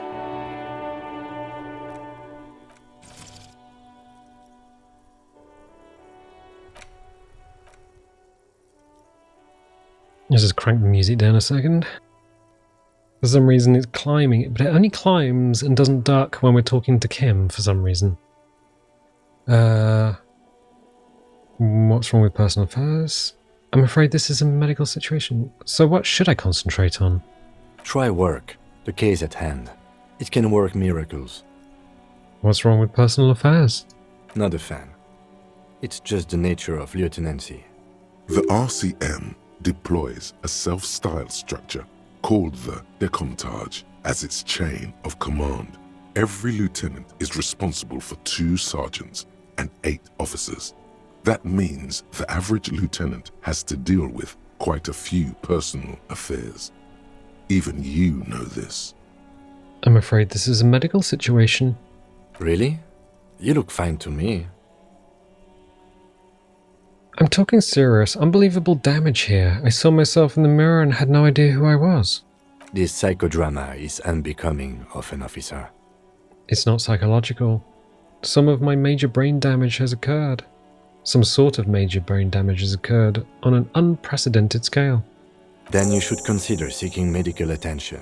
You can use the radio in my kinema to call your station's Lazareth. Was there anything else you wanted? Nope, leave.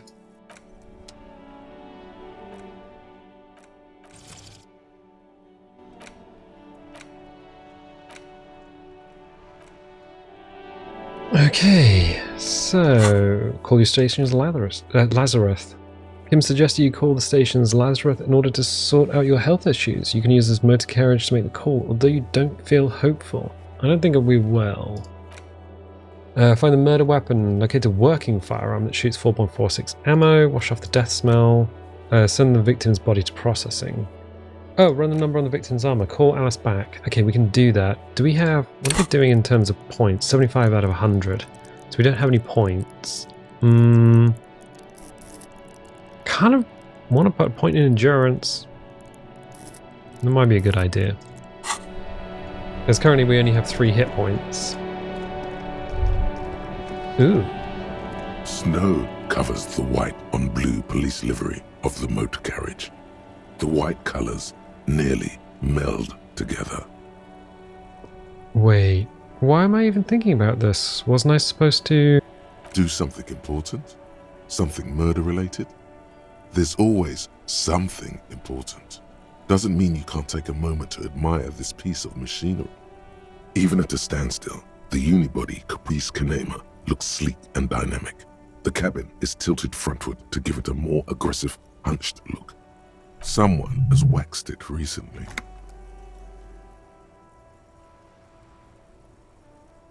A motor carriage, one of many.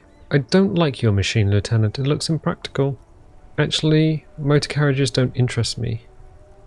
That machine really puts the loco back in locomotion. Point to the vehicle. Very cool. Mm-hmm. You want to take a closer look? A fine machine. Run your hand over the metal surface. What's it packing there?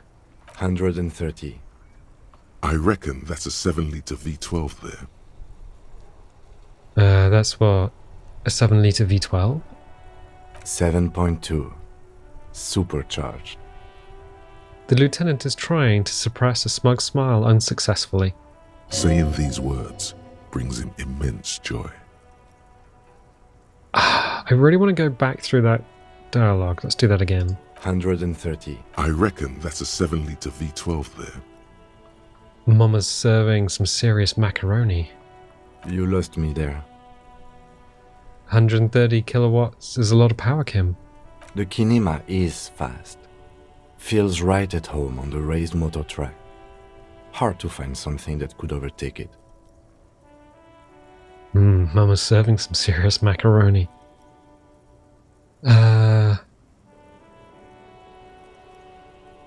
What in there made the infernal whirring sound that woke me? You mean the coil noise? What is coil noise? When variable current passes through wires that make up the coils on the electrical system on this machine, it causes vibration in the wires and the cores of the coils. When the frequency of the current in the coils falls within the audible range, the resulting vibration creates the whiny sound you mentioned. How do you know all that? I have pretty much maintained my vehicles by myself ever since one was assigned to me. You inevitably pick up some knowledge on the way. There's pride in there. A trained driver knows his ride. A fine machine. Run your hand over the smooth metal surface.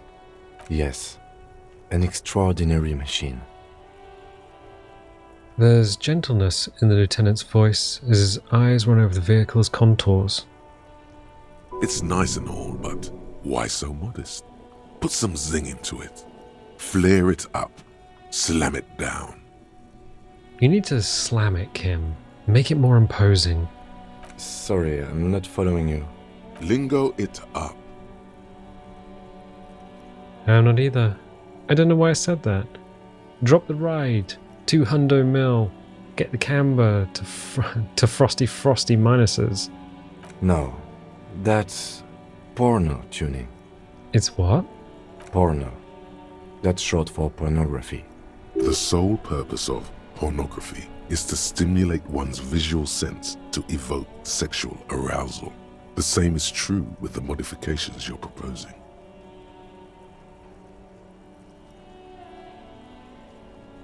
So what's wrong with pornography? That's a negative on the porno. Thank you, though. Okay, let's move. So Kim really does like his ride. Inside, you see a set of steering levers, a radio microphone, a pull-out toolbox, and the soft glow of the fuel preheater gauge. Pick up the radio again. This is Precinct 57. How may I assist you? Have you heard back from the ICP about the serial number? Yes. The armor was produced by Fairweather in their facilities in Bétancourt, sur la Clé in 42. It was part of a special order for Corps de Pharmacie, a security firm contracted to protect the interests of Oranese pharmaceutical companies in the Semenine conflict. So, it seems the armor went to Semenine. That's where the paper trail ends, though. Even the firm has proven difficult to track. Corps de Pharmacie has been renamed several times over in the years since the armor was issued. I'm guessing one of its names is Cronal.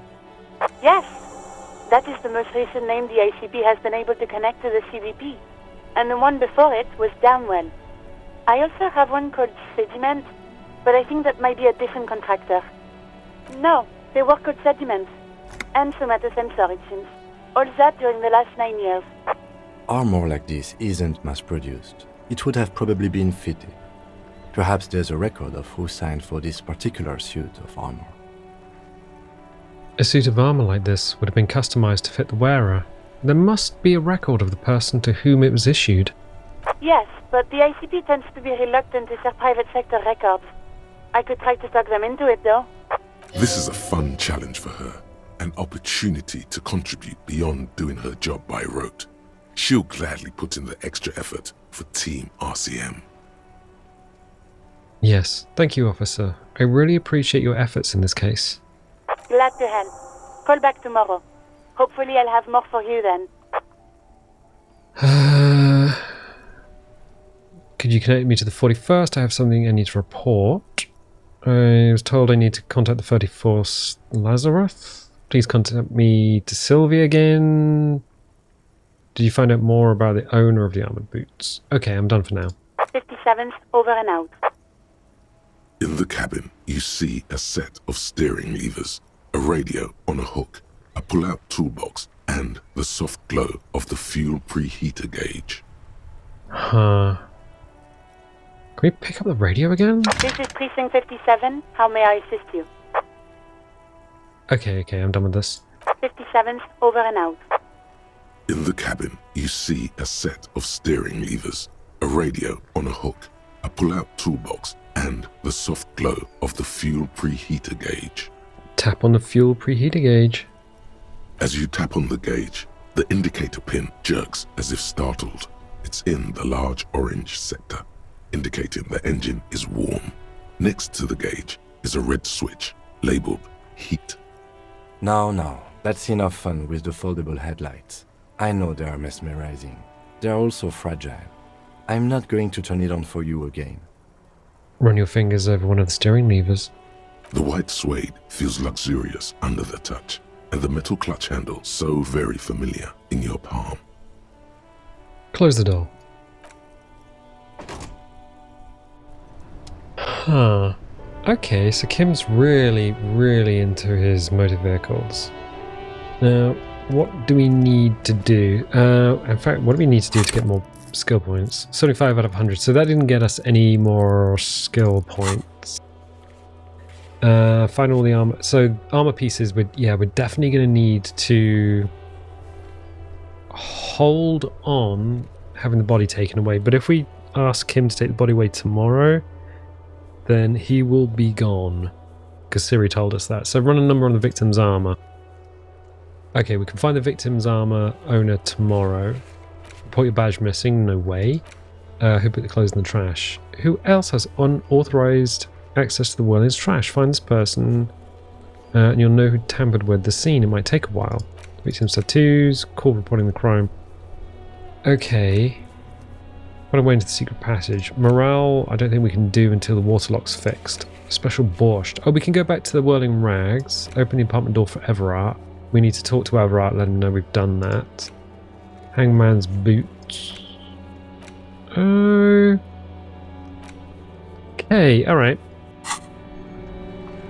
So, we can go to the Whirling and do the borscht. We can talk to Everard. Oh, we can do it this way, can't we? Going through the front door. Okay.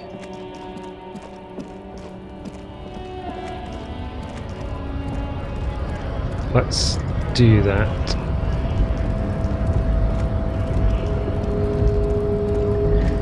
Let's go through here. Oh, there's a chair. A giant ass print on the pillow and a pattern of coffee rings on the armrest. Someone is habitually chilling next to the radio. Does the torch show us more items? Interesting. So yeah, we don't need to go through the little secret shortcut through Kuno's shack. See if we can just run around the outside with Buffalo Girls. How do we get to? Oh, it's through here.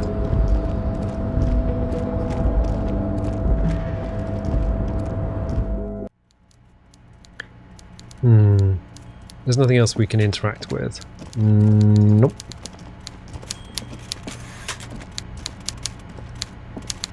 Mr. Dubois, a pleasure as always.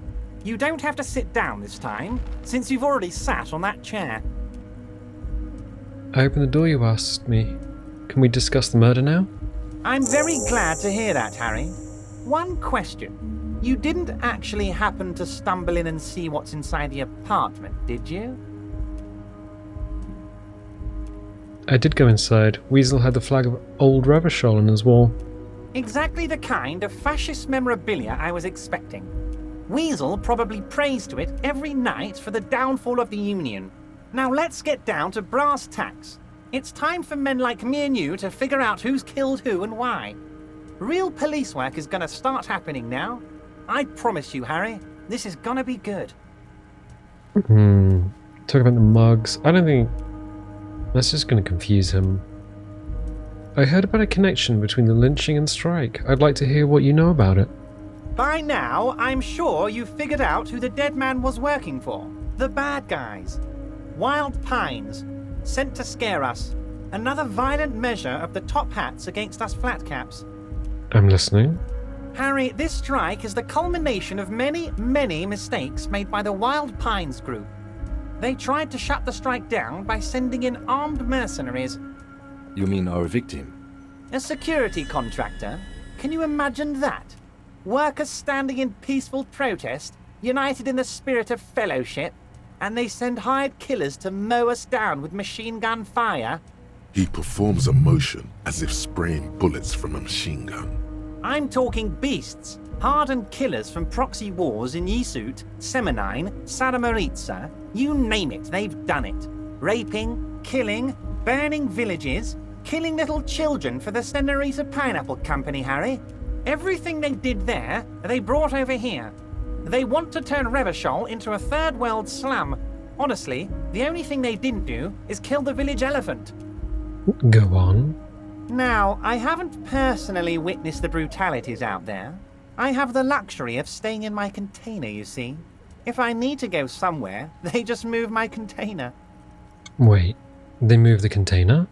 Yes, I'm an old man, Harry. My legs aren't what they used to be. They lift my office with that big crane. It's actually very fun.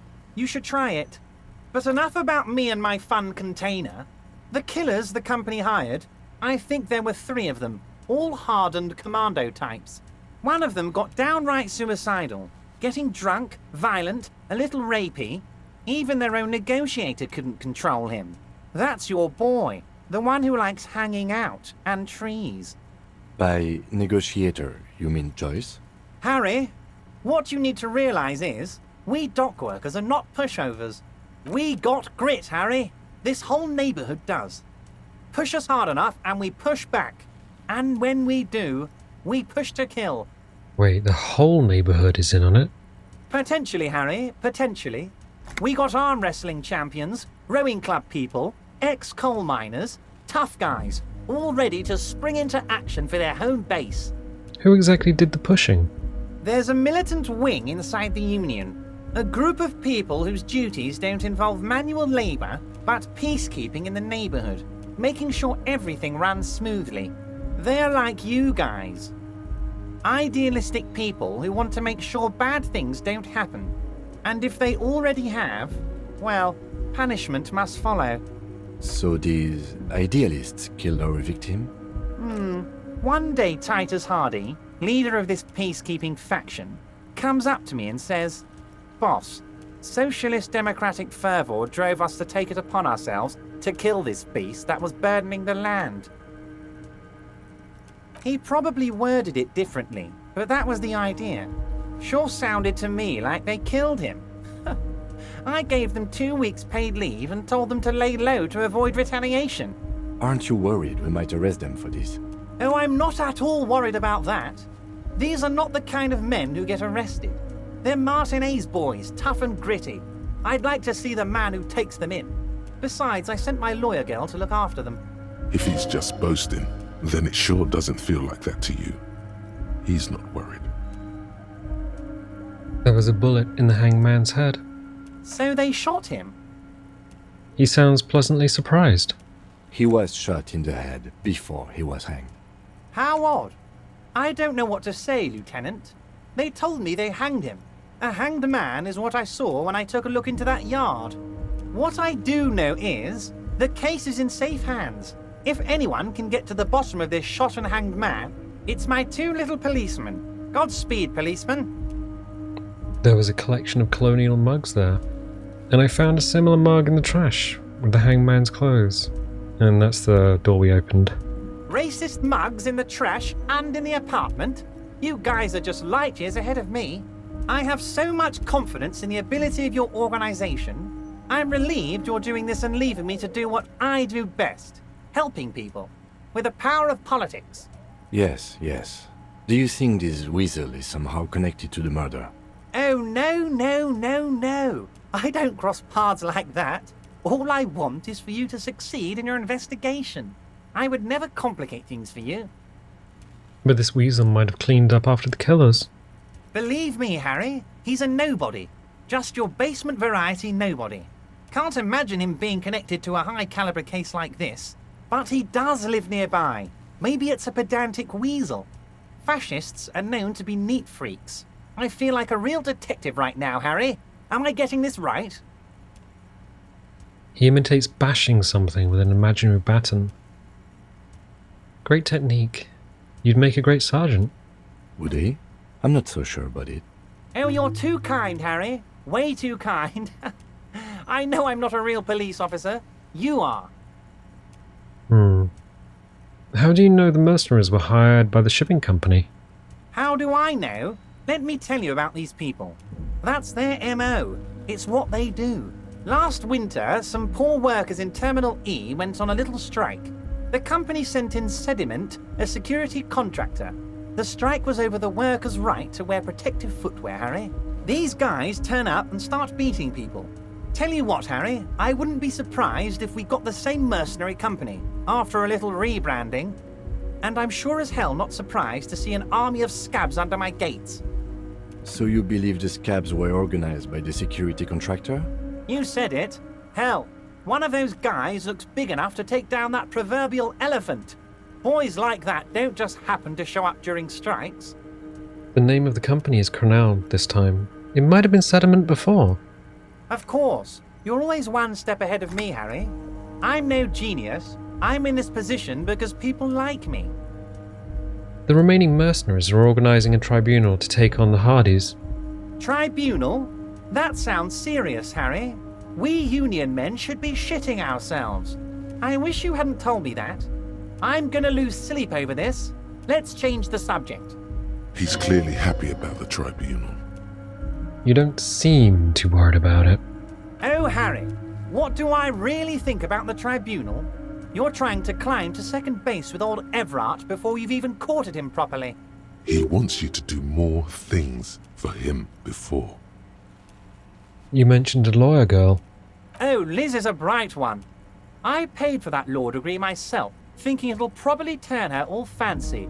But hell, Harry, she came back a firebrand socialist. Sometimes she scares me with her zeal. Tell me about Titus Hardy and his crew. Oh, they are simply fine young men, all 7 of them. Exemplary union members, always working to advance their position in the local socialist democratic movement. Core members, Old Theo used to run them, but things really kicked into gear when Titus took the reins and named the group after himself. Gotta love his initiative. Interesting. Who's second in command? They're almost all of them great guys, born leaders. Whatever happened, I'm sure they only had the best interests of Martinez and Revachol in mind. Work with them. Hell, interview them. But don't fight them. They really are just like you. Men who like beer, women, and some order on the streets. Where can I find them? You know what, Harry? I got a feeling they're gonna show up in full force tomorrow. The lieutenant marks something in his notebook. In the future, I could use your backing. Can you ask the Hardy Boys to cooperate? But of course, it's the least I can do for my good friend Harry. I'll do it right after we've concluded this talk. When you meet this Titus, tell him about this. See what he has to say. Also, Harry, here's 5 real. Take it. The lieutenant watches you pocket the banknote. He looks a little puzzled. Good boy, a real team player. Now, do you have any more questions? Good talk. Let's conclude for now. Was it a good talk? I'm not sure we made much headway here. I was hoping we'd bust the case wide open. Heck, I even wanted to tell you what I really want to achieve with the strike. I don't know what happened, Harry. I wanted you to feel like Mr. Martinez. And of course, I also wanted you to find your gun. But it's like I can't completely trust you. Yet. Yet? Yes, Harry. It's like I can't fully trust you if you're not a man of the left. I want to, but I just can't. A man of the left, so you have to be a social democrat. He's been hurt too much in the past by men who aren't social democrats. You're right not to trust me. I take care of me, I'm a hustler, I grind, I'm a money engineer. What's that supposed to mean? I'm more left than you? I'm not a man of the left, I'm a patriot of Ravachol. This is another corrupt scheme, isn't it? I'm neither left nor right. Ooh. No, this has got to be the ultra-liberal option. You're right not to trust me, I take care of me, I'm a hustler, I grind, I'm a money engineer. Perfect, Harry, that's perfect. My version of the left is not against the companies, it's with the companies. Honestly, what I have in mind is a business proposal. A left-wing business proposal, but still... And what would this entail? Once again, I require nothing unethical or illegal of you. You just need to get 2 little signatures on this piece of paper, and then mail it to my accountant in La Delta.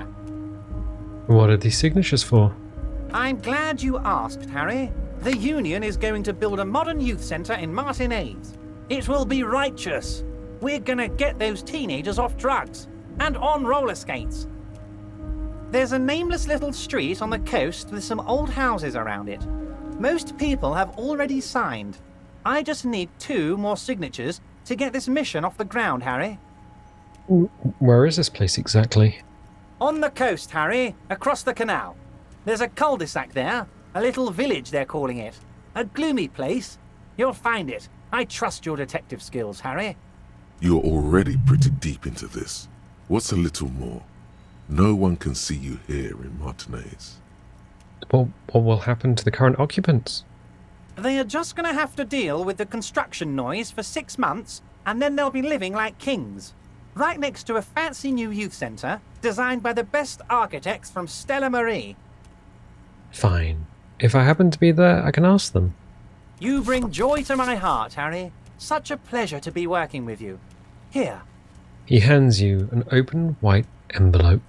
You need to get signatures from Isabel Sadie and Lillian Carter.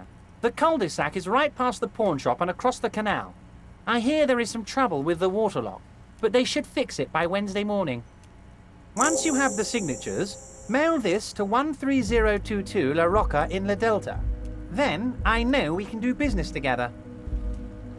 You called me Mr. Dubois, why? Of course. Let us dispatch with the formalities. You call me Everard, I call you Harry. That's what the hanged corpse called you. Harry. So that's really my name? My God, so it's true. I didn't want to believe it, but you are a fantastic science fiction amnesiac cop, aren't you? What are the odds of that? I think the odds of that are very low. It's true, my memory is a bit hazy. I assure you, there's nothing to be ashamed of, Harry. You're among friends, and the good news is... He taps on the folder in front of him. I have a big fat folder on you, Harry. I'm sure you have a lot of questions to ask. Maybe I can help you out. I'm sure you had some concerns you thought I might be able to address. And you were probably right.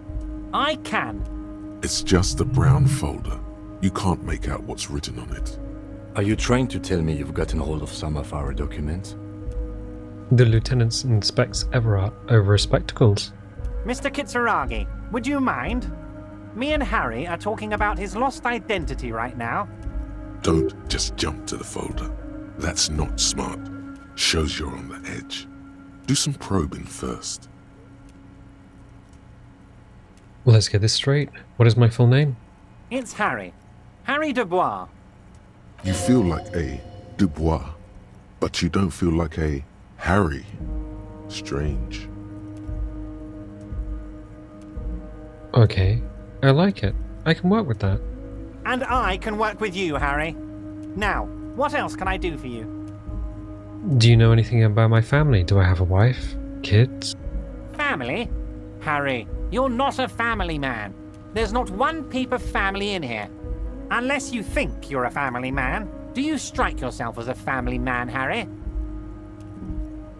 I think I do. I'd be a wonderful father. You're right, I don't. Never mind the family. I don't know. I mean, he got blackout drunk and tried to forget everything. Maybe there was a family. 2 options and a pass. You're right, I don't. That's why I like you, Harry. A good man knows both his strengths and his weaknesses, and you, my friend, you are one of the all-time greats. What kind of cop does it say I am? Harry, you're not simply a cop, you're a star. A bright shining star in the drab law enforcement sky, outshining all other stars. You're a superstar. And that's what I like about you, Everard. You get me. Of course I do, Harry. And I'm gonna help you shine. I'm gonna put you on all the big stages, your name in giant neon letters. Harry Dubois. The giant neon sign reading Harry Dubois, hanging from the Cavalsun crane, can be seen all the way to Jamrock. Somewhere in Mirova, a beautiful woman sees the bright glow on the horizon and says to herself, "Oh my God, I shouldn't have left him." Ah, right. So, yeah, maybe he did have a family, but doesn't anymore? Where did you get that folder? Ah, this? My friends in your organization gave it to me, Harry. I find that very suspicious. May I have a look? I'm afraid this is meant for union eyes only, Mr. Kitsuragi. I'm sure you understand. Please continue, Harry. Drama. Medium. Did we put points in drama? Oh no, drama is still 3. Kim suspects something. Read shipping folders before. High 72. Roll up. As you look at the folder, Everard covers it with his hand and pets it. He's hiding it from you because it's not a real RCM folder. It's just another one of those brown folders you saw in the file cabinet. That's not an RCM folder. Okay, Harry, you got me. This is from the Census Bureau, not the RCM. Those Census Bureau people are absolutely corrupt. You should do something about them. He got the name from the Census Bureau, and everything else from your actions here in Martinez. Yes, Mr. Kitsuragi from the Census Bureau. Like I said, now I'm actually a very busy man. So is there anything else I can do for you, Harry? That means he doesn't really know anything about you. A pity. The mystery of you will have to remain a mystery for the time being. So the Census Bureau says my name is Harry Dubois? Yes, that's what I said. Try to keep up, okay? Let's move on. Can we talk about my lost gun? Yes, your lost gun. My best men are on it. They're turning every stone, searching every playground, asking kids, grandmas, everyone. Your gun will be found, Harry. Let me assure you of that. It's just a matter of time and effort. The only way to find it seems to be working with him. He might even be holding your gun hostage. Hold on. Could he really hold my gun hostage? Who knows? Only one thing is certain. If you work with him, you're going to get it back. And working with him might be the only way to do it. Does this mean if I do things for you, I will get my gun back? Damn it, Harry. That's exactly what it means. I'm only kidding, of course. Oh, a secret task. Of course. I understand. We help you, you help us. Okay, let's leave. See you soon, Debardeur. Just kidding, but not too much. Ooh, we got a thought. Oh. Call the Mama Takwa.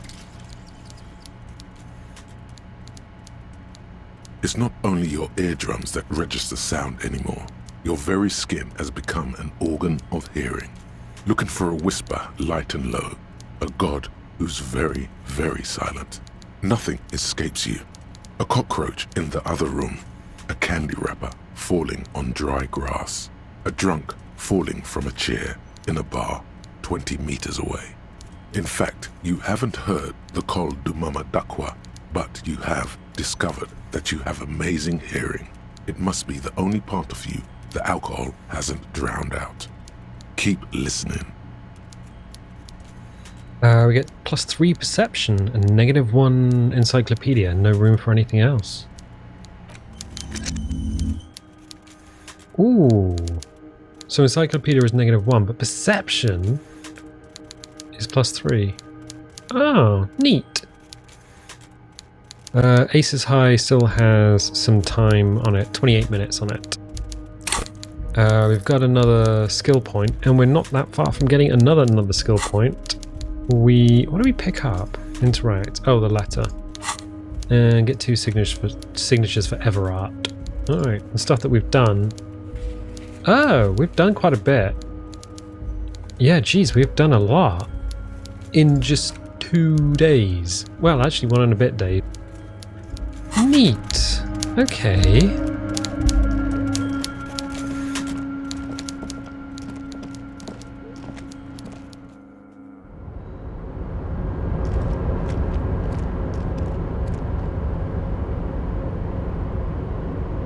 Alright, what I might do is leave it there for the time being. So, if you like this, definitely leave a little like, leave a subscribe if you haven't already. If you do subscribe, dingle the bingle if you want notifications. Don't click the bell if you don't want notifications, and I'll tell you what, I'll catch you next time.